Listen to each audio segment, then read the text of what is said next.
press the bell icon on the YouTube app and never miss another update. Welcome दोस्तों, स्वागत है आपका फिर से हमारे चैनल टेक्निकल कोलकाता में। मैं नवीन। आज मैं आपसे बात करने वाला हूं हुआई के दो फ्लैगशिप फोन के बारे में, जो कि है P20 और P20 Pro। तो दोस्तों, क्या है खास इस फोन्स में?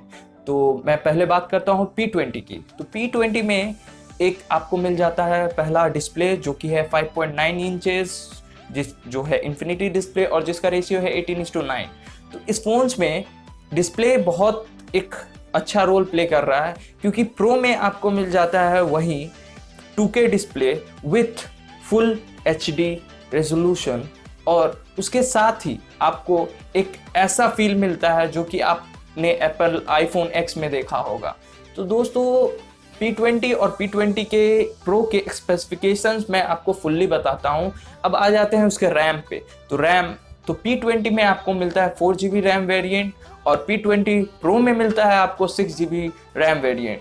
अब हम बात करते हैं इसके स्टोरेज की। तो आपको P20 में मिलता है 64GB स्टोरेज और P20 प्रो में मिलता है 128GB की स्टोरेज। तो अब कैमरा की बात करते हैं, जिसके लिए हुआई बहुत जाना जाता है। तो कैमरा में हमें क्या मिलता है?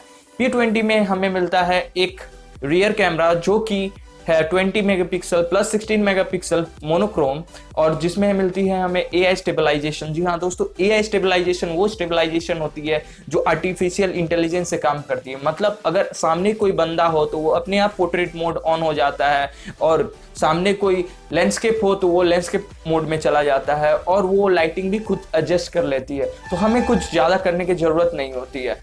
तो वैसे ही P20 Pro में मिलता है हमें 14 मेगापिक्सल का बैक और 20 मेगापिक्सल का front with AI support, end of course इसमें मिलते हैं हमें ट्रिपल कैमरा। जी हाँ दोस्तों, ट्रिपल कैमरा, जिसकी रेजोल्यूशंस आप 4K में भी शूट कर सकते हैं। मैं बता देना चाहता हूँ, ये कहा भी जा रहा है कि S9 से अच्छा फोन होने वाला है कैमरा के मामले में।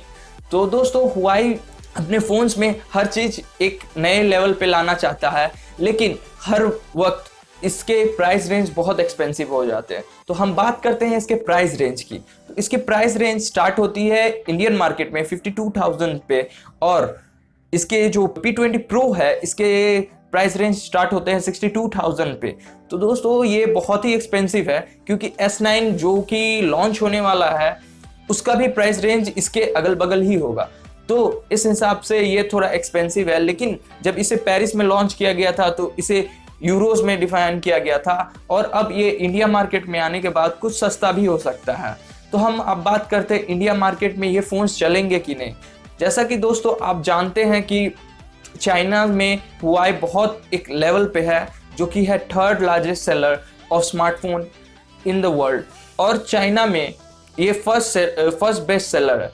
तो दोस्तों, मुझे लगता है कि इंडिया में इसकी दाल गलने वाली नहीं है, क्योंकि P20 और P20 Pro इतना एक्सपेंसिव है, और इंडियंस लोग सिर्फ बजट फ़ोन को ही एक अपना जरिया मानते हैं।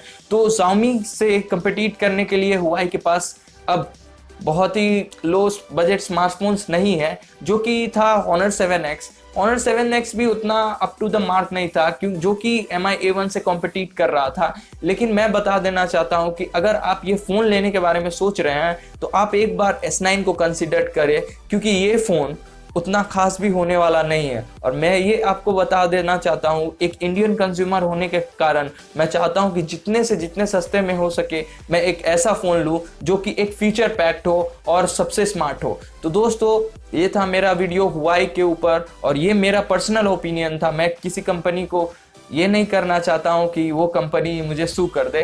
तो इसलिए मैं आपसे बता देना चाहता हूँ, आप अपने समझ से ये फ़ोन खरीदें। अगर ये आपको अच्छा लगता है तो आप खरीद सकते हैं, लेकिन मेरे ओपिनियन में ये फ़ोन इंडिया के लायक नहीं है। थैंक यू दोस्तों, प्लीज़ लाइक एंड सब्सक्राइब करें और हमें सपोर्ट करें, ताकि हम आपको ऐसे वीडियोस आगे भी देते रहें।